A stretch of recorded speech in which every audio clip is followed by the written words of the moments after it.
Bagi kan seseorang yang bersalah menabrak orang, lari, dia tidak mau mengakui kesalahan, pasti dia akan nabrak lagi, nabrak lagi, nabrak lagi. Jadi kesalahan akan beruntun. Saya melihat beberapa video ya di YouTube itu, bahwa ketiga pribadi ini itu bolak-balik dulu nantang-nantang, sekarang mulai nangis-nangis.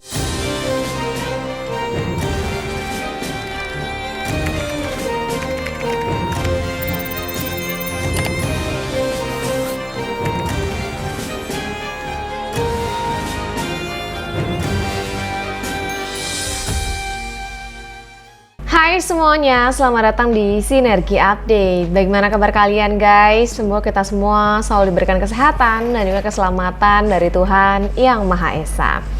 Guys, soal Roy Suryo kali ini ada kritik pedas ya yang datang dari seorang pengamat yang mengibaratkan kasus Roy ini seperti tabrak lari katanya. Menurutnya, seseorang yang sudah berbuat kegaduhan gitu ya, seharusnya berani mempertanggungjawabkan ucapannya. Bukan justru mencoba kabur dari persoalan begitu saja, lalu terus melontarkan narasi baru seolah tidak pernah terjadi apa-apa. Dan pengamat itu bahkan menilai jika pola seperti ini terus dipertahankan, dampaknya justru akan semakin merugikan Roy sendiri. Dia bilang, semakin hari akan semakin hancur, ujarnya guys. Di sisi lain, komentar netizen pun juga tak kalah tajam gitu ya. Salah satunya maksudnya datang dari netizen yang kembali menyindir kelompok yang selama ini vokal menyerang Pak Jokowi ya. Menurut Neti, meski sudah menghadapi berbagai persoalan hukum, sebagian pihak justru dinilai masih belum mengambil pelajaran. Dia bilang, geng daplek ini memang nggak tahu malu, kata dia.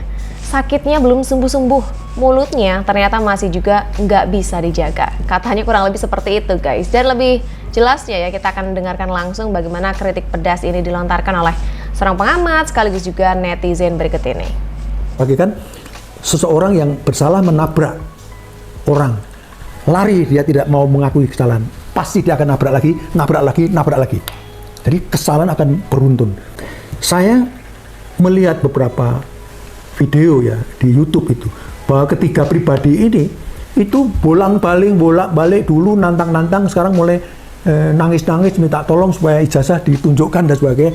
Artinya saya bisa menarik kesimpulan bahwa mereka waktu menuduh tidak menggunakan keputusan etis, keputusan yang mungkin bermotif dari orang lain, entah itu pesanan, entah itu karena tadi itu motif yang terdalam, ada sesuatu yang ditekan di dalam, entah sakit hati, entah jengkel, maka dia membalas dengan cara ini. Nah, ini akan tampak nanti terutama pada waktu sudah ada sidang dan ada putusan hakim yang berkekuatan hukum tetap, apakah dia bisa menerima atau tidak. Gitu. Nah, karena kalau orang yang tidak mengambil keputusan secara etis, apapun alasan yang disampaikan, walaupun itu orang yang kompeten, ada saja nanti salahnya. Kalau kemarin ijazah begini, oh ini gambarnya kurang begini, nanti lama-lama itu kok rambutnya kurang sisirnya ke sini, kok tangannya itu kukunya itu tidak akan habis-habisnya. Nah, ini sangat tipikal orang yang begini ini sebenarnya harap melakukan introspeksi diri, meditasi diri supaya lebih melihat ke dalam apa sih sebenarnya yang nggak benar dalam diri saya. Untuk apa? Supaya demi kebaikan pribadinya menjadi pribadi unggul. Kalau tidak, dia akan semakin hari semakin hancur. Orang satu ini sakitnya nggak sembuh-sembuh nih orang satu ini, sumpah deh. Ya, dikasih kesempatan, dikasih kelonggaran waktu, tapi mulutnya ini, ya, ini mulutnya nggak bisa dijaga. Ya, orang ini tuh nggak tahu guys. Coba kalian follow akunku dulu, terus tombol like, komentar sini, berikan komentar tentang orang satu ini, satu kata buat satu orang ini, ya, cepat guys. Geram kali aku ini mengelur waktu orang ini, otaknya dia itu guys. Membuktikan bahwa Pak Jokowi memang alumni. Memang alumni kok. Ayo gendeng. Nah, memang mereka halu Pak, ya kan? Mereka itu memang halu. Kemudian kalau nggak halu, pura-pura lupa. Kalau nggak pura-pura lupa, pura-pura sakit, ya kan? Kalau nggak pura-pura sakit, pura-pura jadi peneliti, ya kan? Kalau nggak jadi pura-pura peneliti, ya kan? pura-pura jadi ahli. Mereka hidupnya pura-pura halu, ya kan, halu, pura-pura jadi peneliti, pura-pura pinter. Itu kan itu semuanya. Hasilnya itu dinyatakan tidak dapat diterima. Jadi begini kawan-kawan semua, yang ini udah ditolak, mau ngajuin prapit apa lagi ya? Kemarin mempermasalahkan penangkapannya ya, mencoba berbohong, katanya ya menyalahi prosedur, tidak sesuai SOP, seolah-olah seperti penculikan G30 SPKI. Yalah lebay. Potonganmu kok kamu menghalu kayak peristiwa penculikan G30 SPKI. Ya emang siapa elu Panci dasar nggak tahu malu kamu ya, ditolak ya, tapi memang dasar kamu tuh nggak tahu malu ya, dan nggak tahu diri ya. Wes klop lah, kamu pasti itu sudah urat malumu tuh udah putus ya, dan memang dablek ya. Ya udah sana ajukan lagi ya, sakarepmu lah. Roy Suryo minta kasusnya diulang dari awal. Berita acara pemeriksaan yang kita tersangka, ya itu harus satu pun ngomongan si Roy Panci ini tidak ada yang berbobot. Dia menyuruh ulang lagi katanya kasusnya. Memangnya kamu siapa kok kamu yang ngatur-ngatur polisi, kejaksaan? Nyadar nggak ya si Roy Panci ini ya? Seharusnya Roy Panci ya, siapa yang mendalilkan maka dia harus membuktikan. Perlu kamu bawa bukti kamu ke persidangan itu aja, nggak usah kamu banyak bacot. Kamu kan menuduh bahwa ijazah Bapak Jokowi itu palsu, dibuat di Pasar Pramuka. Kamu perlu membawa bukti itu ke persidangan, itu aja. Nggak usah kamu banyak bacot.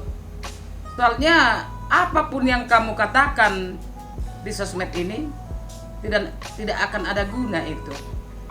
Bukan itu pembuktian membuat kamu jadi menang. Kamu kan menuduh ijazah Bapak Jokowi itu palsu, dibuat di Pasar Pramuka. Siapa yang mendalilkan, maka itulah yang membuktikan. Buktikan aja bahwa tuduhan kamu itu benar-benar ada, kan gitu. Tapi kamu kan takut sendiri, ya? Nggak berani kamu. Karena apa? Kamu tidak memiliki bukti atas tuduhanmu itu, jadi kamu nggak bacot terus, ya kan?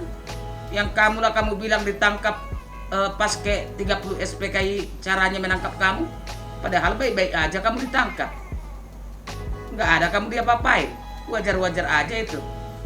Lagian kan nggak usah lagi minta persetujuan dari RT RW, karena kamu kan memang dimanusiakan dulu sama Polda Metro Jaya, dikasih tahanan kota, kan gitu.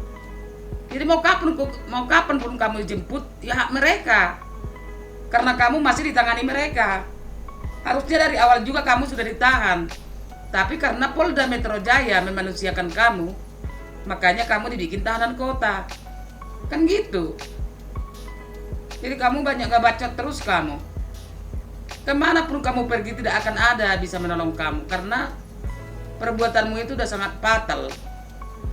Ya, penghinaan, pencemaran nama baik, menuduh-nuduh yang tidak jelas tanpa ada bukti yang otentik. Itu aja. Jadi jalani aja lah sesuai dengan perbuatanmu. Apa yang kamu tanam, itulah yang kamu harus tuai. Itu aja. Gak usah kamu banyak bikin bacot mengatakan ini saya bikin laporan saya ini buat rakyat Indonesia. Kamu bilang kami rakyat Indonesia tidak senang dengan kamu, malah kami berdoa rakyat Indonesia ini mudah-mudahan tidak usah ada lagi seperti Roy Panci dengan si Betty Natiba di bangsa ini, yang selalu membuat kegaduhan, menuduh-nuduh yang tidak benar. Itu aja dari saya. Oke? Inilah pihak termohon membongkar semua kebohongan daripada pemohon perihal proses penangkapan dan prosedur penangkapannya Roy Suryo. 6. Bahwa dalam rangka melaksanakan kewajiban tersebut, pada tanggal 19 Juli 2026, termohon mendatangi kediaman pemohon yang beralamat di Jalan Kucica 7, nomor 17, JH 717, Bintaro Jaya, Sektor 9, Tangerang Selatan.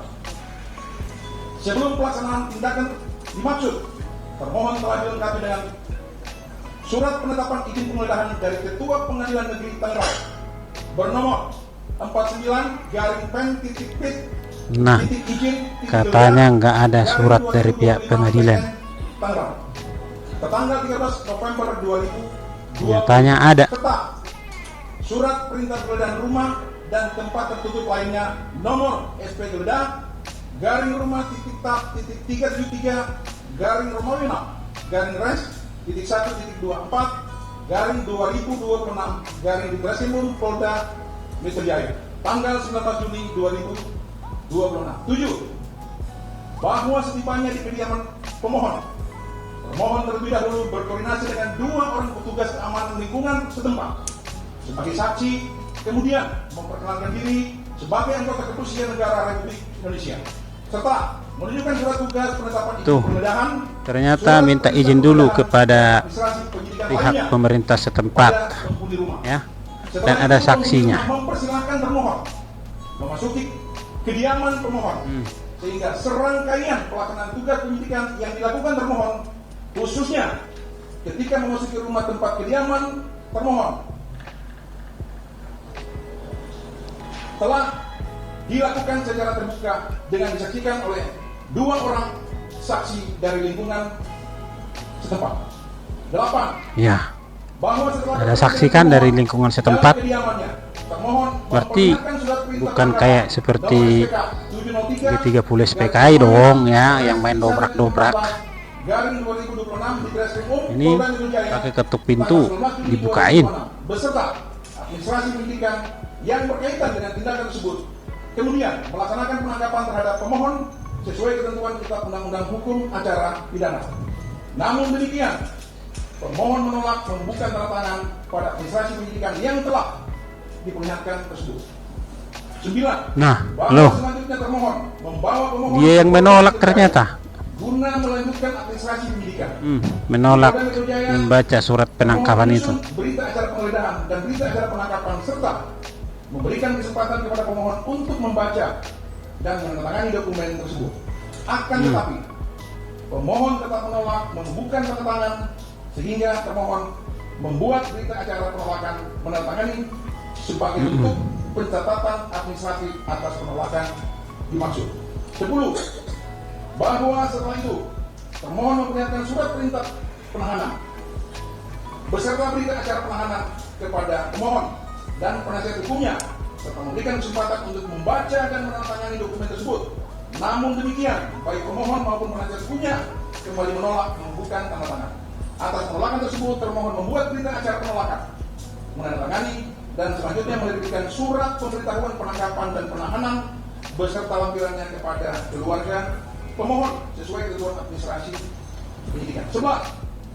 Bahwa sebelum dilakukan penempatan di rumah tahanan, termohon terlebih dahulu melakukan pemeriksaan kesehatan terhadap pemohon melalui Bidokes Polda Metro Jaya.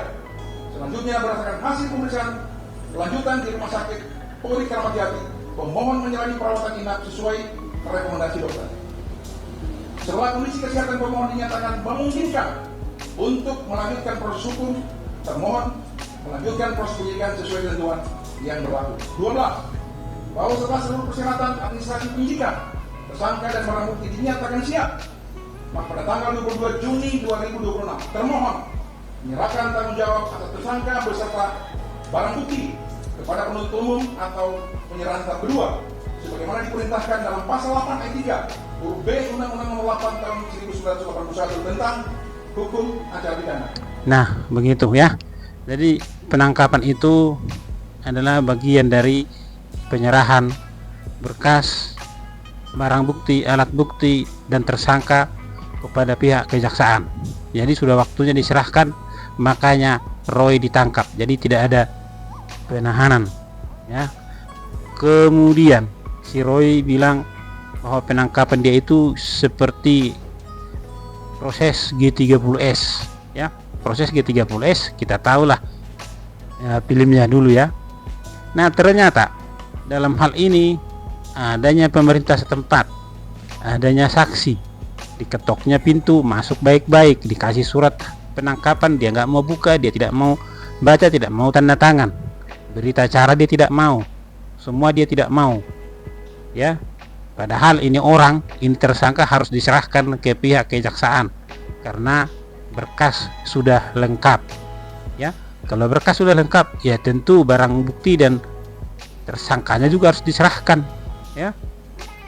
Menolak ditangkap, menolak pun si tersangka dia harus tetap dibawa, dan prosedur penangkapannya administratifnya ternyata ada, tidak seperti yang diberitakan atau dinarasikan oleh si Roy Suryo di podcast setelah dia ditangkap tapi tidak ditahan oleh pihak kejaksaan. Oke guys, jadi seperti itu ya guys pendapat dari netizen, sekaligus juga ada pengamat tadi yang memberikan kritik pedas gitu ya terhadap Roy Suryo. Dan yang jelas polemik ini tampaknya masih belum berakhir karena sepertinya pihak TSK ini ya ingin mengulur-ngulur waktu guys dengan mengajukan berbagai ajuan ya, seperti yang diajukan kemarin pra peradilan, walaupun mungkin dia juga sudah tahu kalau akan ditolak gitu guys. Lalu bagaimana menurut kalian?